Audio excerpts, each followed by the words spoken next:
Hey everybody, Eric Switzer here for another episode of Your Favorite Game with my two favorite co-hosts, George Foster.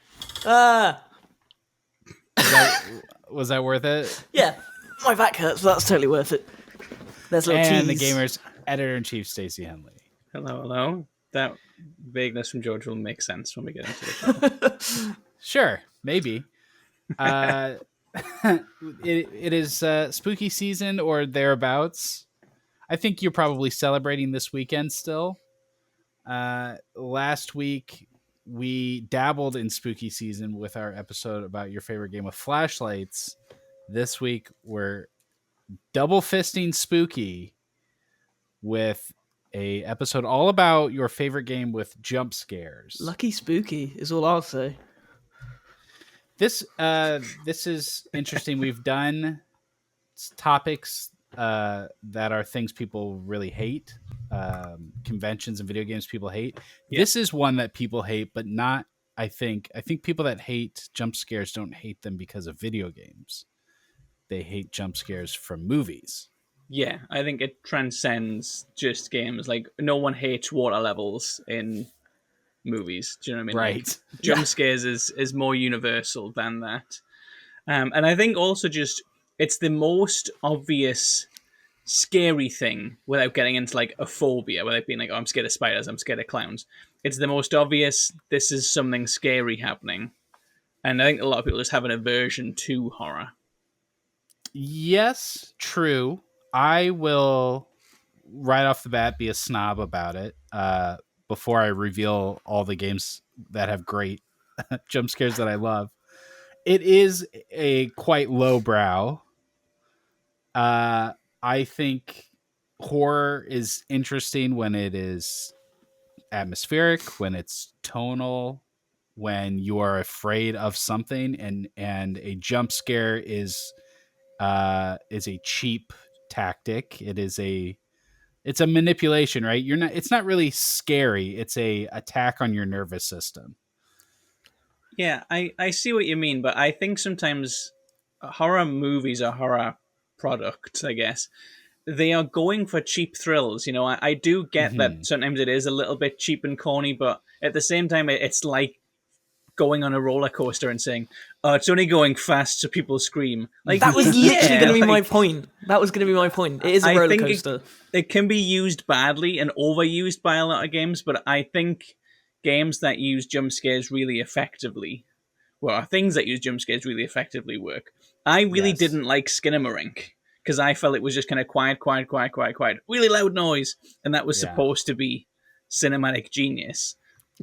But a lot of people feel that about Skinamarink, but I think a lot of more cornball jump scares, I suppose, are done in such kind of a hackneyed way that they become more annoying. You feel annoyed when you jump at them. But I always like when I'm in more so a movie. I think movies tend to get me more than games because they're more predictable in games, maybe. But yeah, in movies, I always like in a theater that moment after you go like, ah, and then you start breathing like, look, and you go like, oh yeah, it got me. Yeah. So I like them. Yeah, I'm in the middle. I think both of you are correct as ever. Where it's, they can be if they're done well, they can be memorable and great, and I'm sure we'll talk about that. But also, I think even when they're not done well, I don't know. It's fun to be scared. It's fun to have that moment, like you all saw when I just scared you at the start. Like that was amazing. Yeah, of course. Yeah, we want more really of that. Fun.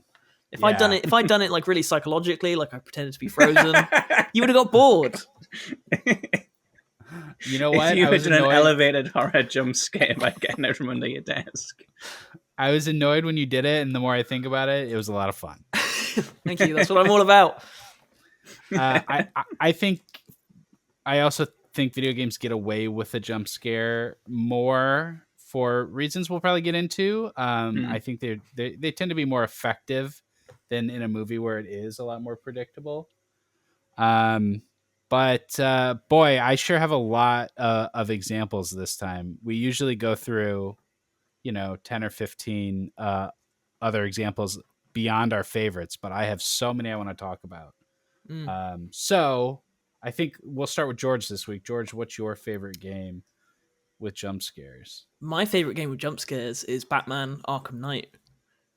There you go. That's a good one. Oh, yeah. The Man-Bat. Yes. Man-Bat moment. So yeah. I love this cool moment because it when I thought about this, as ever, lots of things come to my mind. We'll get into some of them as well. But I think the essence of a jump scare, as we kind of discussed, is surprise, right? That's why they're effective. You don't expect it. You certainly don't expect it in Batman Arkham Knight, but it's interesting in a way. How about I describe it first rather than analyze it gonna first? say, people who won't know what it is, because it is a really cool moment. It's kind of folded into the game as opposed to in a cutscene, which is where a lot of other jump scares tend to come out. Exactly. So when you're exploring through the city, I think it's very early on. I don't know if you've got the side mission yet. You've maybe been informed of Man-Bat. I think you can see him flying around. But then randomly, out of nowhere, once you use the grapple and you're low enough on a building, when you reach the top, which is something so instinctive, you grapple in all of the Batman Arkham games. You don't even think about it. You do it like every couple of minutes. You do it. It's like breathing. Exactly. It's like breathing. You just do it. You don't think about it. One of the times, you're just going to get jump scared by Man-Bat, who's hanging over the edge. He just goes, I'm the boss next. I was going to swear then, but I didn't. And it's such a clever subversion because it's not even something you'd be considering. And what I like more about it is that, it's not, you don't come away from that moment like, oh, that's so out of place in a Batman Arkham game, because they do fear and psychological horror. Yeah. Like that's Batman's thing. Yeah, and Scarecrow, exactly. Like Scarecrow in one and Arkham Knight. That's his jam. So to have that reversed on you out of nowhere in that moment, probably one of the best moments from Arkham Knight in a game that I don't think has that many, controversially. I do love to think about what that scene would look like if Batman was like, oh God, if he freaked out as well. If he was like Spider-Man instead of Quip. He's like, oh geez. What I think is really interesting is that, in a lot of ways people compare Arkham Knight to Spider-Man 2. And Spider-Man 2 had like the perfect setup for this. Venom is this imposing figure. It does try and do a bit of horror. I'm not saying it should have ripped off that moment, but I would have loved to have seen anything like that. Anything ballsy from Spider-Man 2 would have been nice. Like I'm not one of these. I can't remember what the word is. I'm not going to go back and say I don't like Spider-Man 2 now. I think it's great still.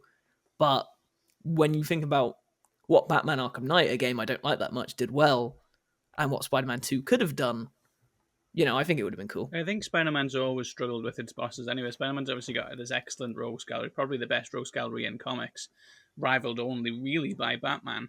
And yet, even though Batman gets a lot, the Arkham series, I should say, gets a lot of stick for relying too much on Joker, and it definitely does when you consider Origins did that kind of twist on it being Black Mask, and actually no, it's Joker behind the Black Mask.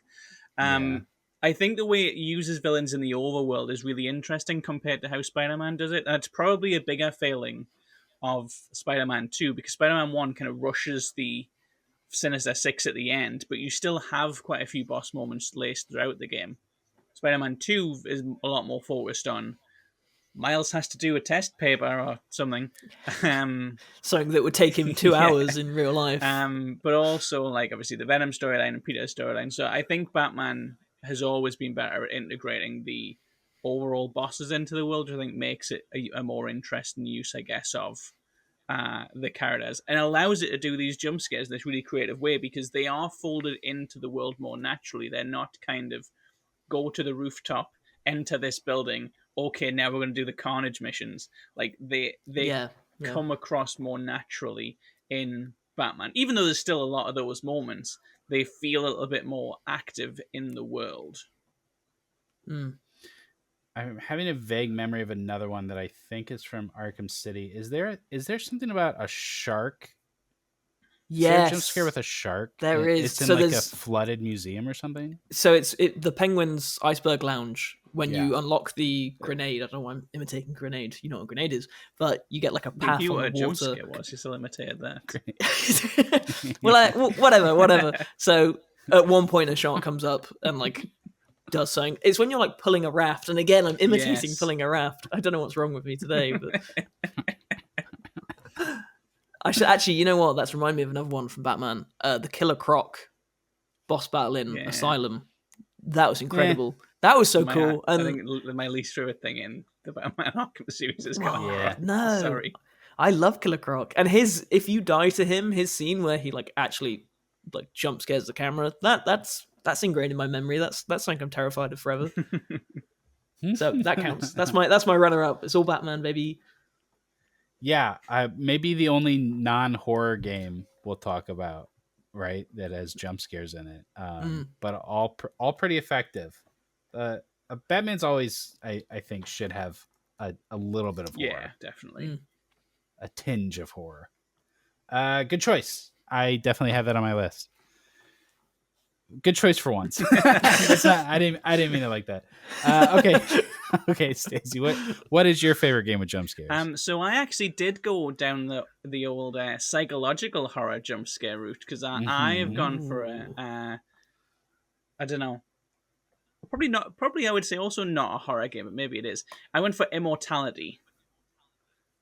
Yeah. Oh, wow. Interesting. Yeah. Okay. I loved Immortality. For people who haven't played Me Immortality, it is basically a fairly random series of clips from 3 separate movies, all made starring the same actress, who's clearly a little bit of a parody of Marilyn Monroe.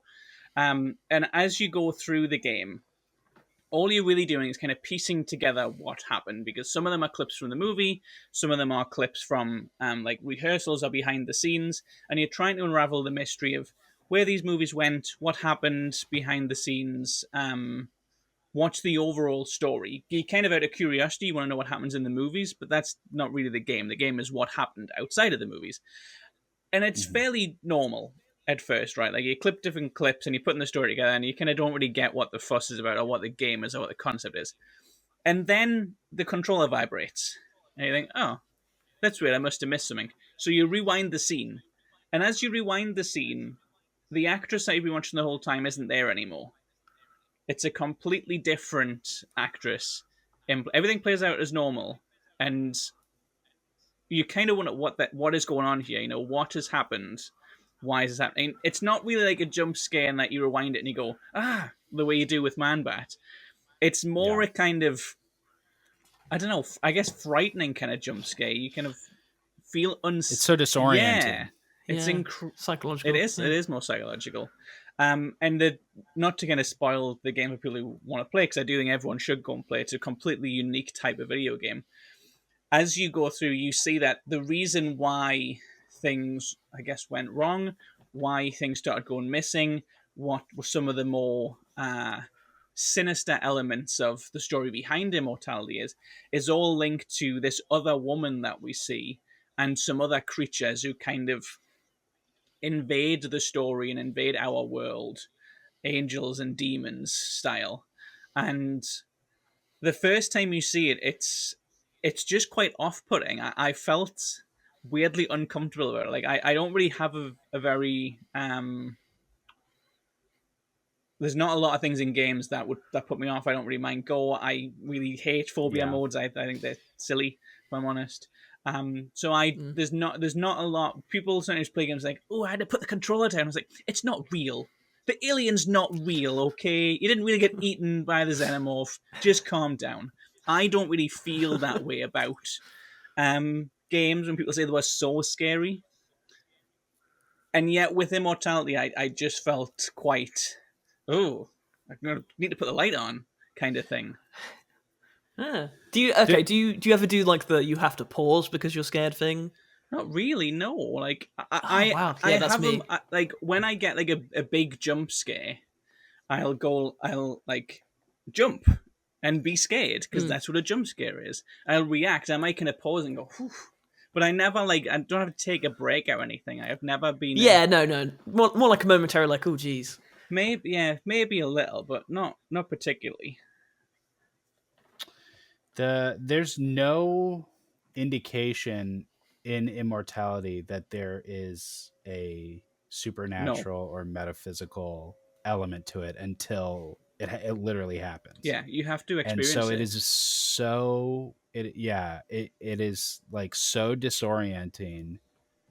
It's like it makes you feel like you're playing something cursed. Yeah, you know, it conjures the feeling that I think the strongest comparison I can make to a film that made me feel this way was Blair Witch.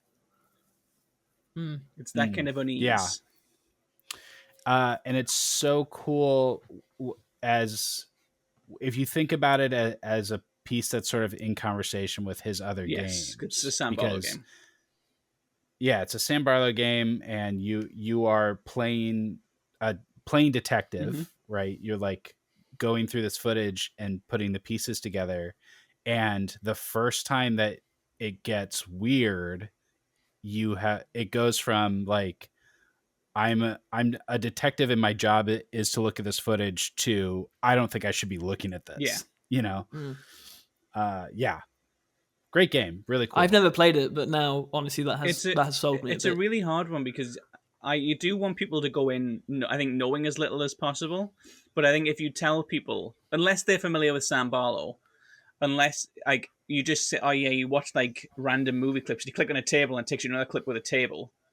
And you've got to find out like what happened in these 3 movies that you haven't heard of and don't care about. And also one's a really religious Italian movie from the 60s. Like, people aren't going to play that. Yeah, like I think you need to like move.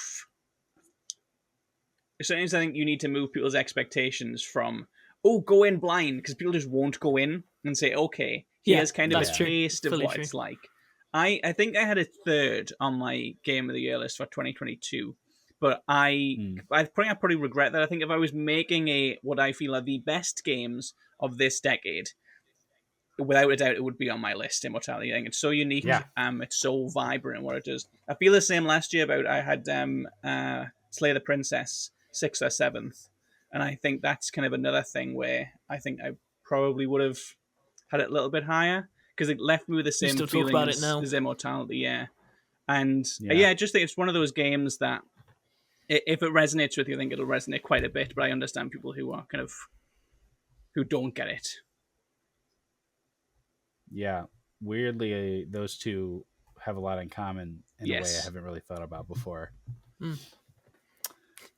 Nice, good pick. Wasn't on my list, but yeah, I think that totally fits. You've been mentioning that list a lot, so I guess we should come to your favorite game with jump scares now. Ooh, my list. Okay, well, you kind of dogged on my pick a second ago, but I'm going to stick with it. I'm going to defend it. My favorite game of jump scares is Alien Isolation. I don't mind I don't think the jump scares are bad. I think people who say I couldn't play it because the jump scares were so scary. Yeah, that's what I don't like. Sure, yeah. No, I think it's I picked it because it's an excellent game. That is a very good one. Yes, Alien Isolation is incredible. I'm so stoked that they're doing a sequel. Half. It is quite long. I will give you that. What I love so much about Alien Isolation's jump scares is, I guess, first of all, that it's just the alien. Yeah. It's just this iconic, very familiar, very overdone creature that we've all seen a million times. He's as cliche as Freddy Krueger at this point. And games have gotten it wrong a lot more than have gotten it right. Yes. And so present in pop culture that it's difficult to be scared at it, just because we've seen it so much. And like you say, we've seen it in games where it's not scary at all. And yet, though it is the only monster in the whole game, it is consistently terrifying through the whole game. And the other big thing for me, like George's example and a lot of the other ones we're going to talk about, are scripted moments. Yes. They're like films, and they're effective. But Alien Isolation does jump scares in a organic way. It's that the AI is that good that it is creating these jump scare moments. So it's impressive, but also it's totally unique to your experience. You know, there are scripted moments in the game. There's plenty of them. No, you're right. George's has like the trappings of being organic because you on doing a specific cutscene, you're in the middle of gameplay, it interrupts you, and it's on a random rooftop. But it's scripted in that once you get to a certain point, the next time you grapple, you will get this moment. It plays out this cutscene. Yeah. But you're right. Alien Isolation is a lot more free flowing. It's just a relentless pursuit of this xenomorph, and you never know where it's going to show up. Even though it's like, a giant hulking monster, you'd think it'd be kind of predictable, but it's really not. And that's what's so cool about that game, is that you're constantly being pursued by this thing, and it could be anywhere at any time, and it's always right behind you. God, it's so good. That Still game, impressive now. Yeah, it's so impressive. Sequel coming out. I was going to say soon. That's probably not the case with how development works, but just announced at least. 10 years time. I think part of the reason it works as a singular monster, obviously there's the double AI, which we should probably talk about, people who aren't aware, but because it's so familiar in pop culture, we know a xenomorph is hard to kill. That's what happens in the movies. There's I know in some of the later ones they get silly, but there's one. There's one of them in the movie, and it takes them the whole movie to get rid of it, and most of them die. Mm-hmm. Like, we're used to this being an unkillable machine that needs to be dealt with very specific and intensely violent methods of death. Like, when you say it's a xenomorph, people go, oh, okay, yeah. So, like, nothing kills this thing. If you make a creature up and say, and also it's unkillable, people go, eh. Yeah. Invincibility shield. Yeah, like, I think the fact that we know it is why it's scary, because we've seen it. You know, we saw it eat that cat. Yeah, and every time it stalks you, you have all of those iconic images in your mind of what it's going to do to you. So you're totally chills. Right. It's iconography is definitely what makes it scary. You like that game, George? You said you liked the first half. I almost don't really want to say this now because Stace is also ranked on this, but it is one of the few examples I haven't tried as an adult, but I couldn't play it back then when it launched. We're talking, I was like 15. Yeah, I was too scared. I got a fair bit in, and it's, I would do it now, but it's one of those things where when all you hear in the conversation, it's like when you get told, just sit through 2 seasons of a series, it gets really good. It's kind of the reverse of that, where it's like, the first half of Alien Isolation is good, but then the rest. I think it's consistent all the way through. The only bit I don't like is when it takes you outside and takes away your weapons. That's the only bit I don't like of it, because I think that takes away from the scariness of the alien. Because that bit is scripted. The alien can't attack you in that moment because you have nothing to defend yourself with.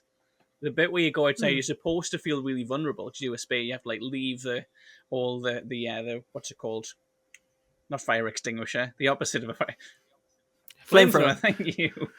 You have to leave the flamethrower behind. Flame activator. The de-extinguisher. But when it takes the weapons away from you, you can't be attacked. Right? Because that's how the game works. So that bit's supposed to be really intense. Like, oh my god, gotta get back. And in real life, if you are in a spaceship with this killing machine, it'd be terrifying. But in a game, you're like, okay, come on. Okay. Fix the flux capacitor. Yes, I understand. Come on. But I think it ends pretty strong. I don't think has a bad second half.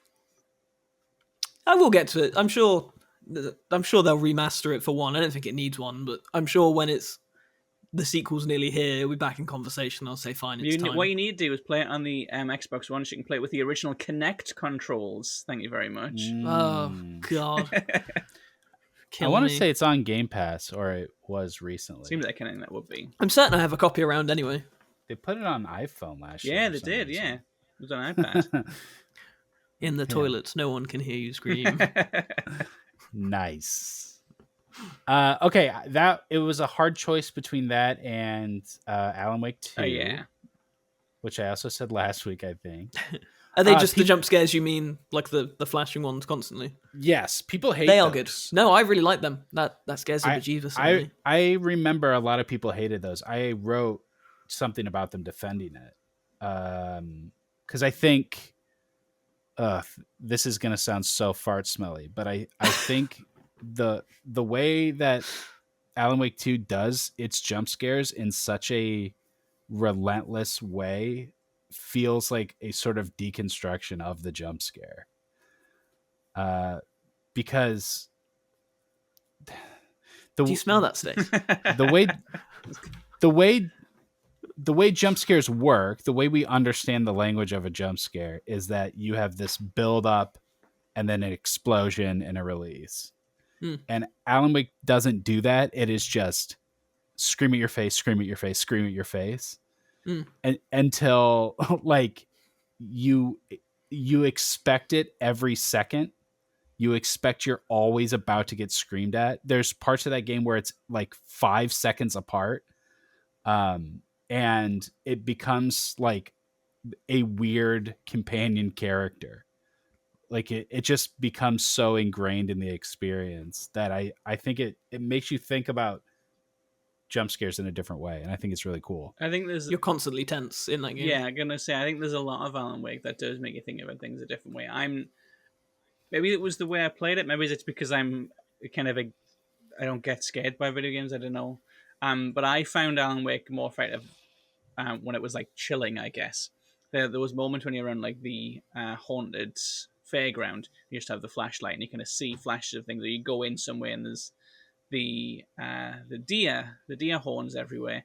Or you speak to someone and they go like, "Oh yeah, I know you." I don't know you, and there's all that kind of stuff. Or you go into the old folks' home and it's full of water for some reason. Those sorts of things I found really sinister in Alan Wake. The jump scares felt to me like, I don't know, sawdust in the meatloaf. Like they were effective at times, and this is not, I guess, necessarily a jump scare, but why I think jump scares don't work as well in video games as they do in movies. And I know this is something you've written about before, Eric, is the way you die in video games is completely different. There's that section in the hotel, I think it is, when you get chased by Mr. Scratch or just generally the darkness or something, and you've got to keep like weaving in and out of corridors while things scream at you and the screen flashes. And you do it the first time, like, oh my god, and you die. And you do it the second time, like, and you do it the fifth time, like, I'm just sick of this. You're not scary. You're not real. Go away. It means nothing. I'm not dead. True. Let me get to the end of the corridor so I can figure out this thing. I don't care anymore. I don't care. Yeah. So I think I probably got to that point with the jump scares where I was a little bit like, yeah, there's his face bashed in. I understand. I think for me, I had such a journey with those jump scares. It's like Cartman farting on Kyle when he's trying to reach into his ass. That what is it with you and farts this episode? What's going on? I don't think anyone's ever compared the like ballet of trauma that is Alan Wake 2 to that scene where Cartman farts. They should. So Cartman had like the aliens like put a probe, put a satellite, and Kyle has to reach in and activate it. But every time he reaches in, Cartman farts, and he does it over and over and over, and he does it like 10 times to the point where Chef's like, "Okay, we get it, enough." And then he does it the 11th time, and Chef goes, "Okay, it's funny again." And that's how I feel about the jump scares in Alan Wake. It's effective, and then it goes too far, and then it keeps going, and then it becomes effective again. Yeah, I feel that's Peter Griffin when he hurts his knee is that. Yeah. I was going to say I'm somewhere in the middle of both of you again, where I like the cheap thrills essence of it, but now I don't want to talk about this anymore. Ruined Alan 2 for me. Okay, I have some moments. I want to talk about just a couple specific things. BioShock Infinite, the Boy of Silence. Do you remember these guys? These are the little posh boys with the big horns on their heads. Yeah, they're the what do you call them? They're the like Big Daddy equivalent, kind of. Well, they have the big horns on their head so they can hear you. They're supposed to detect. They're like the security cameras of right. Comstock's manor. And there's a thing where you walk up to a big computer and you like pull a switch, and you're like, I know what you mean. Elizabeth's like trapped somewhere, and you're like freeing her, and then you turn around and the Boy of Silence is standing there screaming at you. Yeah, like that's in Toy Story 4 with the monkey. Yeah, like that scene in Toy Story 4. Yeah. There's another famous one. I think it's from the first BioShock with the dentist. You remember that? No, my memory's foggy on BioShock 1. Really foggy. Remember the twist. They're very similar moments where you're walking towards something spooky and nothing happens, but then you turn around and as soon as you do that 180, there's the scary thing. Yeah.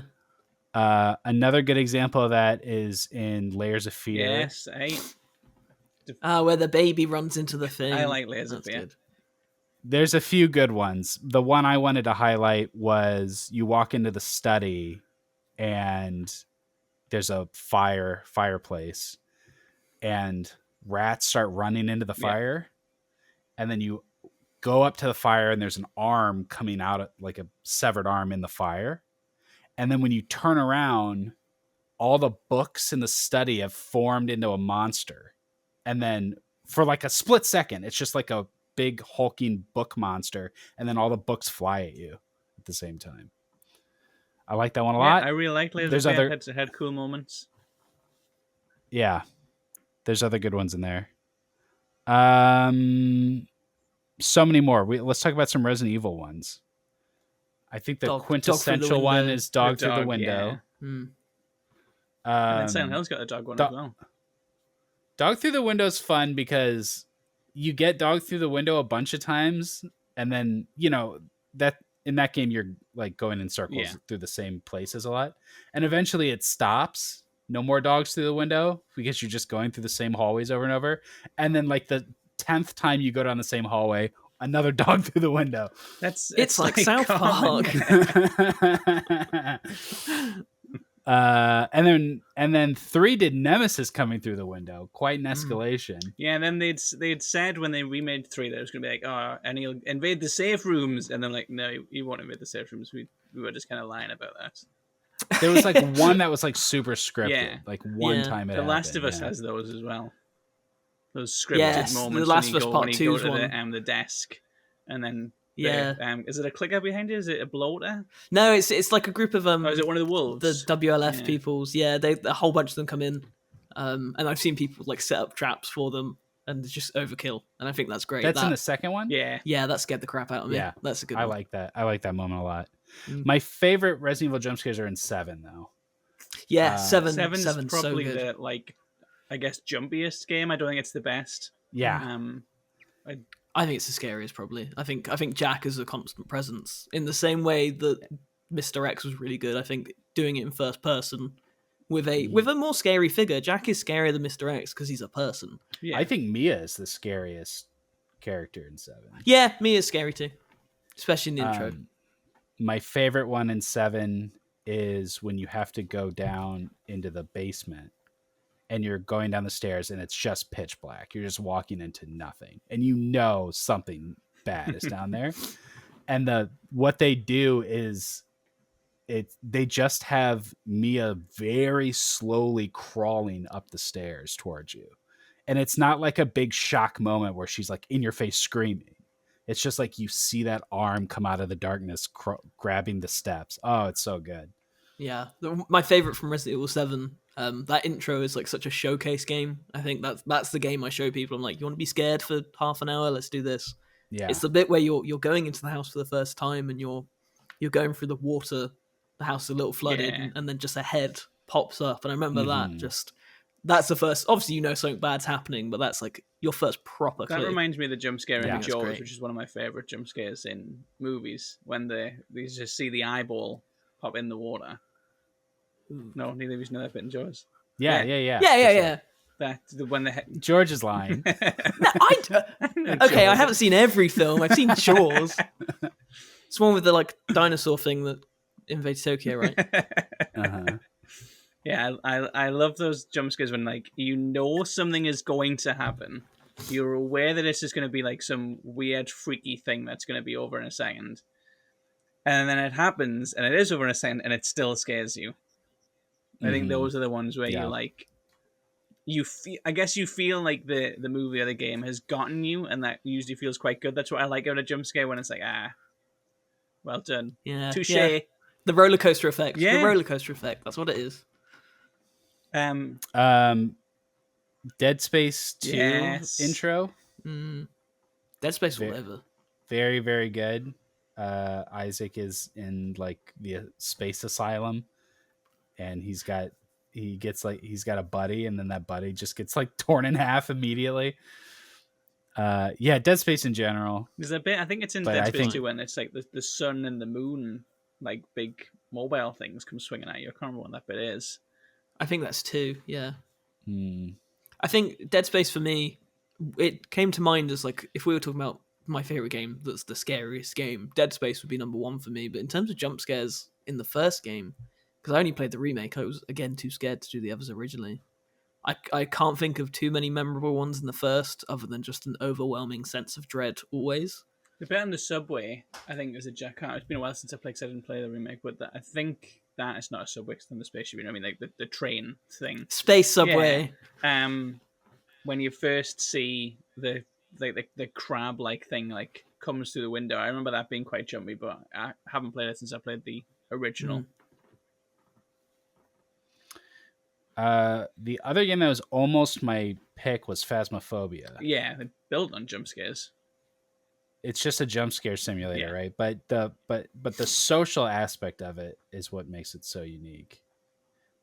Because it's the closest thing to like being in the theater, where horror is meant to be watched. But getting to share those jump scare moments is what makes Phasmo so fun. But yeah, that's just nonstop. Something's about to jump out at you, or a door slam, or whatever it is. That's the whole game. I have a few more. Let's see. Does anyone like Outlast? George does. I've played Outlast. I think 2 is just disgusting. The first one is much more effective. I think that didn't come to mind, but the jump scare where you first run into the ugly guy. He probably has a name. It's probably quite rude of me, but when you run into him, his name's Ugly Dan. When you run into him and he chucks you off the balcony, right? That whole game is very scary. And then I think 2 just made me look at it differently. I was like, I'm done with you. You've turned gross. You're not a good friend anymore, Ugly Dan. I think the quintessential jump scare game is Fear. Yeah, the ladder scene in Fear. The ladder one is really good. Yeah, the ladder one's good because it's 2, because you get on the ladder and she appears above you, and then you rush down the ladder, and then there's just a guy there, just a man ghost at the bottom of the ladder. But did you ever play Fear? No, Stacey? I never played Fear. Just okay. Yeah, those games are just spooky girl out of nowhere, nonstop. And then they got bad. Spooky girl. The third one sucks, from my memory. Fear, and then many years later, Five Nights at Freddy's. Yes, obvious one. Didn't get a shout out last week. Simulator. Did very late, but very jumpy. Yeah, I have a fondness for Five Nights at Freddy's, and I think I talked about this before, but that I could not possibly have picked that as my number 1. I can't be a 25-year-old coming here and saying it's my favorite game with jump scares, but as however old I was when I played it, it was really scary. Like, I couldn't finish it. You can't. Yeah, I had to put my phone down when I was supposed to be doing my homework or something. Who's your favorite animatronic? Foxy. Oh, that's really... I don't like saying that out loud. I feel weird. It just came right out. You didn't have to think about it. Didn't have to think about it. There was that bit in the movie where, like, this is like the other bear. He looks just like the other bear, but he's like gold, and he's a completely different character that breaks Golden open Freddy. the mythos. There's lore there. I'm sure there is. We are not and there was going to Cupcake. talk about Cupcake it. was in the post-credit scene. That was cool. I like that. I was too Awful old, film. but I did play, or I did try to play the VR one, and I found it quite unpleasant. to just get screamed in my face nonstop. I was like, okay, that's enough. I'm surprised we haven't mentioned VR. I had a couple of VR candidates. Yes, tell me. Well, another series that we also have mentioned, I think, is quite consistently a little bit jumpy. Dark Pictures. kind of built on Yeah. scariness, Yes, depending on very what good. choices you pick. But I really, really love Switchback. Like, I think, You love it. yeah, as a jump scare thing, I played it the first time, played it, reviewed it, thought it was okay. It's fine. Still kind of feel that way. But it is the VR game that I tend to show people because I think it gets a cool reaction from them. A bit in, I can't remember which game it's based on. It'll be the hotel one, whose name escapes me. But when you have the mannequins that move towards you when you look away, that's a really good one, I think, for the VR, because you turn to the side and there's like mannequins, and you turn back and they've moved. And I think because it's done by your actual eyes, it's not like a fake thing in a game. If you can keep your eyes open for long enough, you don't get attacked. If you can like force yourself to not blink, then you can survive. Yeah. And I think when you're in the moment, you're in the headset, especially people who are a little bit unfamiliar with VR, maybe he's a little bit scared of it anyway. They don't really know how to shoot the guns. They're a little bit like, oh, what do I do? And then suddenly they're confronted by a thing and they close their eyes because it's scary. And then the thing just pops out in front of them again. I love it as an intro to VR. It's not as easy as like, oh, it's Beat Saber. Look, you dance to Billie Eilish. But I really like showing people Switchback, especially that level, to say, here is something that's both immersive and also distant from a lot of the other stuff that goes into VR, because it's a literal roller coaster. Like, you just have to sit there. You can't move in the game. It's on again, literally on rails. So I really love that as a demonstration to what VR horror is like. And it also just made our metaphor come full circle there, which I think is... Yes, it's a roller coaster. Scariest VR games I've played are Exorcist Legion VR. Didn't know Exorcist had a which is VR game. Yeah, news to me. Which is very scary, very similar to Layers of Fear, which you can also play in VR. Yeah. I didn't.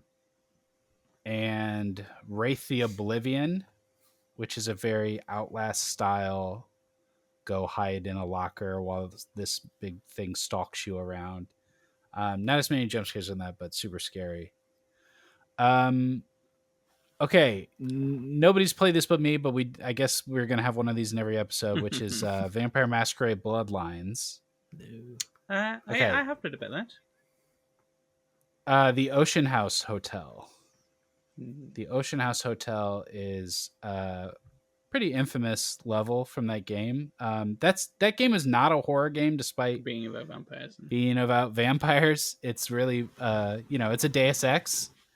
It's an immersive sim, but there is this breakaway sequence where you leave the city, go through the sewers, you end up on the beach, and you have to go exorcise the Ocean House Hotel because the contractors can't renovate it because it's too haunted.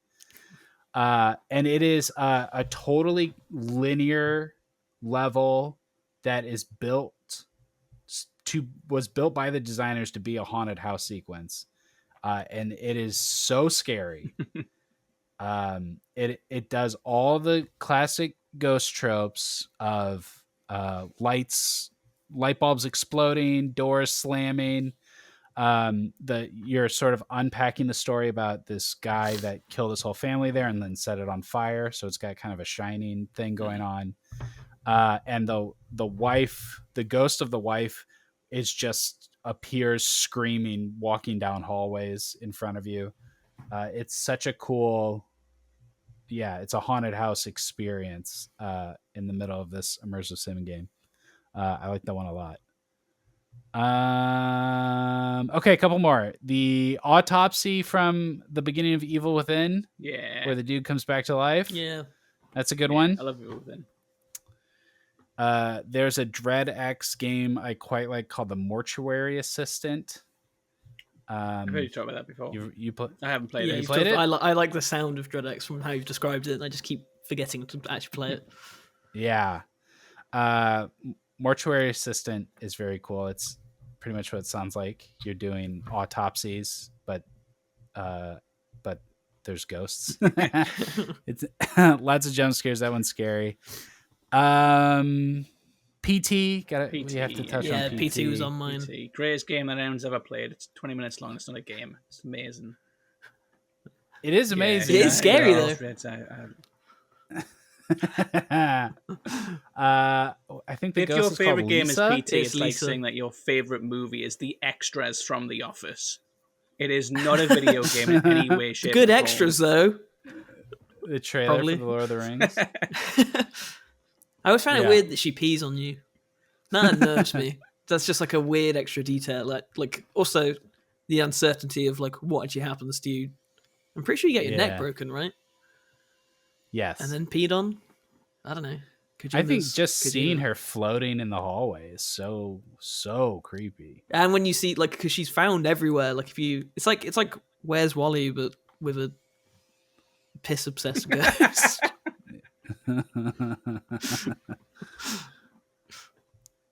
Do you two have any more? I have just one example that I want to talk about. Ooh, you go first, Not Dave. because I like it, just because this is really burned into my mind. So I reviewed The Medium a while ago, not for us, before I was here. And I think I gave it a 7. It was fine. I don't really have any strong feelings wrong with it about The Medium.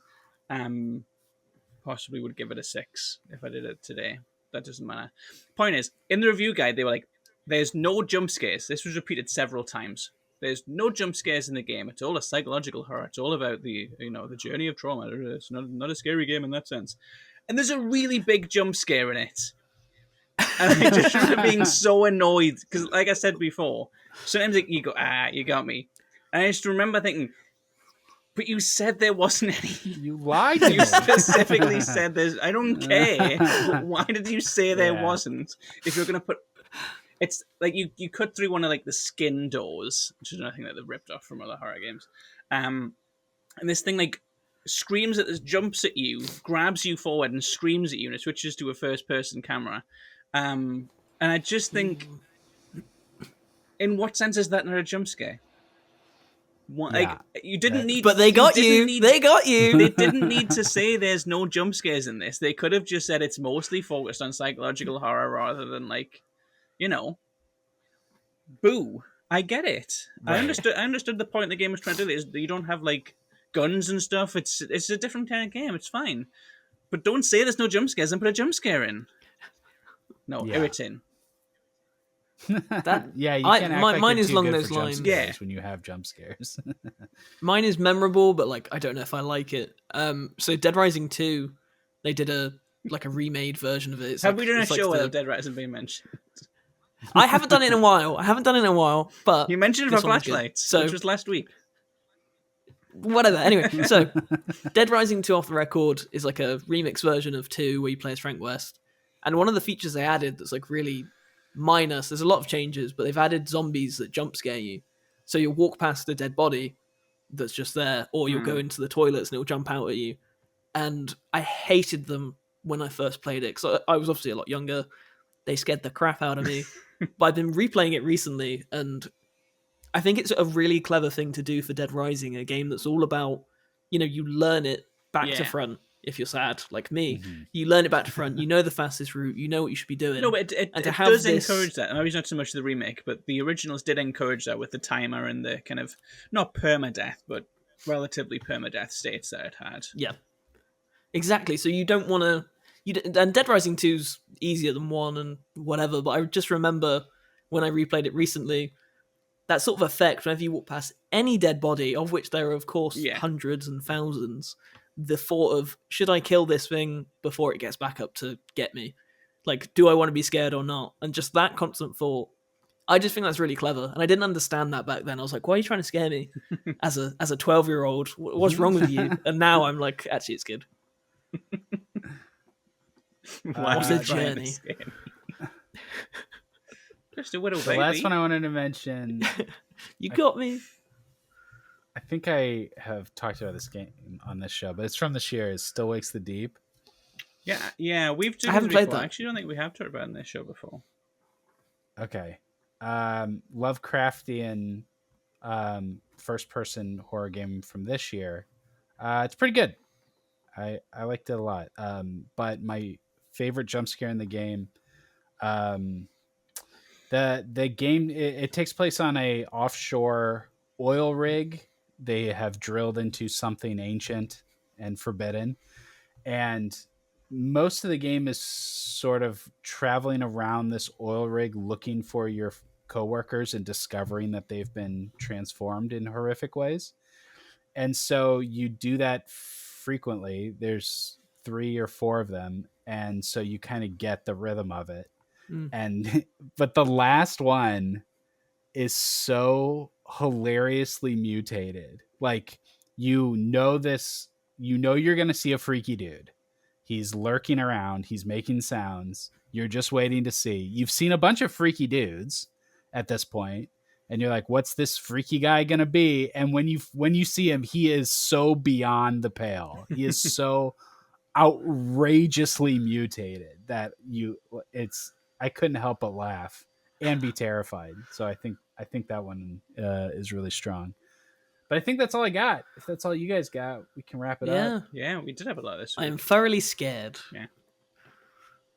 Good. I think if you are listening to the show, you should go play all those games back to back in one long marathon. Okay, cool. That is our favorite game with jump scares, but now we need to know your favorite game with jump scares. So leave us a comment telling us which jump scares scared you the most. That's it for this episode. We'll be back next week for another one. Thanks so much for watching. Don't forget to like, subscribe, hit the bell, and visit us at thegamer.com. That's The Gamer. No spaces.